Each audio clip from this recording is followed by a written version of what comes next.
بادشاہ اور فقیر کی کہانی بہت پرانے زمانے کی بات ہے۔ ایک دور دراز سلطنت میں ایک مغرور بادشاہ حکومت کرتا تھا۔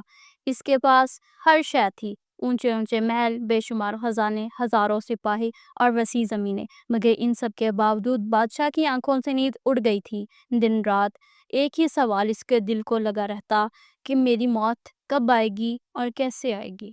بادشاہ اپنے درباری نجومی اور حکیموں سے بار بار پوچھتا، لیکن کوئی جواب نہ دیتا۔ سب کہتے، اے بادشاہ سلامت، موت کا راز صرف اللہ جانتا ہے، انسان نہیں۔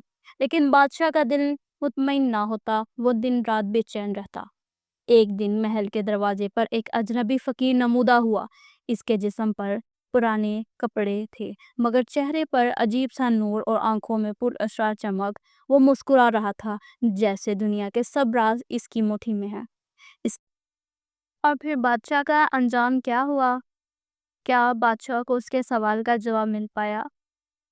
اور وہ فقیر کون تھا جو بادشاہ کے محل آیا تھا؟ جاننے کے لیے آپ کو ویڈیو کے ڈسکرپشن میں لنک مل جائے گا۔ جس نے ابھی تک میرے چینل سبسکرائب نہیں کیا وہ میرا چینل سبسکرائب کر دے تاکہ ہر آنے والی ویڈیو آپ تک پہنچ سکے۔